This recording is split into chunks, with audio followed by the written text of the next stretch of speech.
ये हाइब्रिड निज़ाम, Iran America जंग को अपना ये समझ रहा है कि ये हमारे लिए जिसे कहते हैं ना ब्लेसिंग इन डिस्गाइज। लेकिन इस निज़ाम की औकात, हैसियत और असलियत क्या है वो खुद इस हुकूमत के वजीर दिफा ख्वाजा आसिफ ने बता दी। ये ख्वाजा आसिफ ने एक ट्वीट किया जो आप देख रहे हैं। ख्वाजा आसिफ साहब को यकीनन इजराइल की ताकत का पता चल गया होगा। ख्वाजा साहब ने ट्वीट किया, फिर डिलीट किया, रिएक्शन आया। ख्वाजा साहब, पहले ट्वीट करना नहीं चाहिए था, कर दिया गया था तो फिर डिलीट नहीं करना चाहिए था। हालात इस तरह की चीजें डेवलप हो रही हैं कि पाकिस्तान के डिफेंस मिनिस्टर साहब ने एक ट्वीट जो है वो दाग दी इजराइल के बारे में। अब सुनने में आया कि उन्होंने वो ट्वीट डिलीट कर दिया। ईरानियों ने क्या किया, ईरानियों ने उसको हाईलाइट किया। तो सवाल ये पैदा होता है कि जब आपको पता है सर के इस वक्त हालात चल रहे हैं, मतलब जरूरत क्या है आपको ये स्टेटमेंटें देने की? फड़ लो कर दिया आपने जनाब। ये आपको पता है कि हमारे दोस्त इंडिया के अंदर मौका ढूंढ रहे होते हैं, दे आर फाइंडिंग अ वे। वो तो ढूंढ रहे हैं कि हम वो बताएं कि ये क्या सोचते हैं। अब ख्वाजा भाई, आपको पता होना चाहिए ना कि आपकी हैसियत क्या है, आप में क्या सकत है, क्या ताकत है आपकी पार्टी में, और ना खुद ख्वाजा आसिफ साहब में भी नहीं है, कोई इनकलाब नहीं है। ट्रंप के लिए बड़ा एक चॉइस है, इज इट अमेरिका फर्स्ट और इजराइल फर्स्ट। और मीर शाइमर ने जो लास्ट वीक इंटरव्यू दिया है, प्रोफेसर मीर शाइमर ने, उसने क्या कहा है कि America's middle east policy is dictated by Israel, कि अमेरिका की मशरकी वस्ता की पॉलिसी इजराइल बनाता है। ये अलमिया है। हेलो दोस्तों, स्वागत है आप सभी का ईपी गन चैनल पे। तो फ्रेंड्स, आइए देखते हैं पाकिस्तानी मीडिया की लेटेस्ट वीडियो। तो दोस्तों, आज की वीडियो में पाकिस्तानी जर्नलिस्ट और एनालिस्ट कमर चीमा इस बात का दुखड़ा रो रहे हैं कि इस समय जबकि पाकिस्तान के अंदर ईरान और अमेरिका की जंग की सीज फायर पर बात होने जा रही है, तो ऐसे में पाकिस्तानी डिफेंस मिनिस्टर ख्वाजा आसिफ ने इजराइल के ऊपर एक ऐसा ट्वीट कर दिया और जिसका बैकलेस आने पे ख्वाजा आसिफ को अपने ही किया हुआ ट्वीट को डिलीट करना पड़ गया। और जिसमें ऑफ कोर्स आप अंदाज़ा लगा सकते हैं कि जब कोई पाकिस्तानी इजराइल के ऊपर कोई ट्वीट या बात करेगा तो किस अंदाज और क्या बात करेगा। यानी इजराइल के खिलाफ जहर उगलना जो कि पाकिस्तान की फितरत है, उसके खून में है। तो भला अगर Pakistan so called cease fire करवाने जा रहा है अमेरिका और ईरान के बीच में, तो यह एक्सपेक्टेशन थी कि पाकिस्तानी कम से कम इस समय ऐसे मौके पे इजराइल के खिलाफ कोई जहर भरी बातें या उल्टी सीधी बातें नहीं करेंगे। लेकिन कहते हैं ना कि चोर चोरी से जाए पर हेरा फेरी से ना जाए। जी हाँ, पाकिस्तान की तो फितरत ही ऐसी है। तो दोस्तों, आइए देखते हैं आज की इस लेटेस्ट वीडियो को।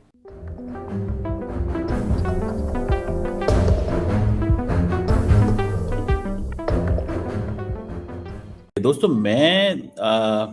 हालात इस तरह की चीजें डेवलप हो रही हैं कि पाकिस्तान के डिफेंस मिनिस्टर साहब ने एक ट्वीट जो है वो दाग दी। और ट्वीट उन्होंने दाग दी इजराइल के बारे में। अब सुनने में आया कि उन्होंने वो ट्वीट डिलीट कर दिया। जब इजरायली प्राइम मिनिस्टर ने कहा है जी कि पाकिस्तान का जो डिफेंस मिनिस्टर है, पाकिस्तान का जो डिफेंस मिनिस्टर है वो ये कह रहा है, पाकिस्तान का डिफेंस मिनिस्टर, कि हमें जो है वो ये कैंसरस स्टेट है, ये है, वो है। ईरानियों ने क्या किया, ईरानियों ने उसको हाईलाइट किया। ईरानियों ने उसको हाईलाइट किया कि देखो जनाब, ये क्या पाकिस्तान का डिफेंस मिनिस्टर सही बात कर रहा है। अच्छा, ऊपर से क्या हुआ, इजरायली वजीर आजम ने भी उस पर रिस्पॉन्ड कर दी। और उस ट्वीट के अंदर ख्वाजा आसिफ ने, मैं I am trying to find out, लेकिन I think I will not be able to find out the tweet. The reason behind is कि वो जो ट्वीट है अब शायद उन्होंने डिलीट कर दी है। मैंने उसको ढूंढने की कोशिश की है but I am unable to find it. वो एक पता नहीं जोश गॉथिमियर, एक कांग्रेसमैन है अमेरिका का, वो कह रहा है Pakistan is a leading ceasefire talks, there defence minister is speaking wild rhetoric targeting Jews and Israel. Hateful rhetoric like this is beyond unacceptable and unproductive. तो वो बातें तो वो हो रही हैं, तो तुसी भाई केड़े चक्कर च पड़ गए हो?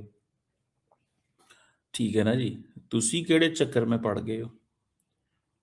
आपका ये काम ही नहीं था, आपका ये फ्रेमवर्क ही नहीं था यार। तो ख्वाजा साहब जो है ना हमारे, वो ये उनकी लड़ियां छोटी छोटी कर जाते हैं पाकिस्तान के साथ। तो सवाल ये पैदा होता है कि जब आपको पता है सर के इस वक्त हालात चल रहे हैं, ऐसे हालात चल रहे हैं कि इन हालात के अंदर एक माहौल बना हुआ है यार। टॉक्स का, डायलॉग का, चीजें चल रही हैं, मुस्तकबिल में देख रहे हैं। मतलब जरूरत क्या है आपको ये स्टेटमेंटें देने की? फड़ लो कर दिया आपने जनाब। और फिर जिन वो लोगों ने, कैंसरस स्टेट है पाकिस्तान के अंदर, अमेरिकी वाइस प्रेसिडेंट आ रहा है, ट्रंप की निगोशिएटिंग टीम आ रही है, इजराइल से जंग बंदी लेनी है, और आप बजाय इसके कि एक फैसिलिटेटर का रोल हम प्ले करें, उसमें माहौल की उसको ऐसा बना दिया कि हर वक्त अपने जज्बात तो नहीं हम कर सकते ना। गो के वैसे ख्वाजा असफ साहब के बारे में उनका पोर्टफोलियो मिनिस्टर फॉर डिफेंस है, पर जारी बात है उनकी वो जो एक्चुअल उसकी जो उनके पोर्टफोलियो की मैनिफेस्टेशन है in terms of policy making में, वो तो उस तरह नजर नहीं आती। लेकिन द क्वेश्चन इज कि वो बेसिकली ख्वाजा साहब main job is to make a narrative on Pakistan foreign policy, society, security, and वो बनाते हैं नैरेटिव, इसमें कोई शक नहीं है। ये कई दफा पुट्ठा भी बना देते हैं। मुझे पुट्ठा किस तरह बना देते हैं कि वो उल्टी बात भी कर जाते हैं, पाकिस्तान के खिलाफ भी बोल जाते हैं। भारत और पाकिस्तान की जंग में भी वो क्या करते थे, वो कोई ऐसी चुटकुला छोड़ देते थे, ठीक है। और फिर दूसरा ये भी है, मेरा ख्याल है ख्वाजा आसिफ साहब ने डिलीट कर दिए ट्वीट, जिसमें उन्होंने कहा Israel is evil and the curse for humanity while peace talks are underway in Islamabad, genocide is being committed in Lebanon, innocent citizens are being killed by Israel, first Gaza then Israel and now Lebanon. मतलब वो सारी बातें जो है ना वो कर रहे हैं। तो मैं इसको जब when I look at that, जरूरत ही कोई नहीं थी। ये कैंसरस स्टेट है इजराइल, ये है। आपको पता है कि हमारे दोस्त इंडिया के अंदर मौका ढूंढ रहे होते हैं, दे आर फाइंडिंग अ वे। वो तो ढूंढ रहे हैं कि हम वो बताएं कि ये क्या सोचते हैं। नैरेटिव की हद तक ठीक है, आपने कभी कोई चुटकुला छोड़ना हो छोड़ दें, लेकिन उसको आप ये कहें कि जनाब आप इस वक्त बात करना, that was not very confident. वो चीज वो नहीं थी। मतलब मुझे इस चीज ने कोई मुतासर नहीं किया। मैं जाती तौर पे ये समझता हूँ, मतलब ये मुझे एटलीस्ट नजर आता है। पता नहीं क्यों उन्होंने ये की। और फिर उन्होंने जो है ना वो भी किया वेस्टर्न मुल्कों, खासतौर पे बरतानिया को कह रहे थे, ठीक है जी, कि यार तुसा है सारा कीता, तो यार आप ये वो मौका है भला। मैं तो पता नहीं क्यों दुनिया पाकिस्तान के बारे में अच्छी अच्छी बातें कर रही दुनिया। फॉर एग्जाम्पल मैं वो देख रहा था उनका शशि थरूर का Islamabad channel, India must stand for peace however the broker may be. मतलब इंडिया के अंदर भी बातें पाकिस्तान के हक में हो रही। मतलब आपको ख्वाजा साहब ये कहानी इस वक्त छेड़ने की क्या जरूरत है? मिनते कि एक लफ्ज पता है क्या होता है पाकिस्तान में? हम एक लफ्ज बोलते हैं मिसगाइडेड मिसाइल। इधर उधर चले जाता है, चलना किसी और पासे होना चाहिए, चल इधर सज्जे नु जाता है।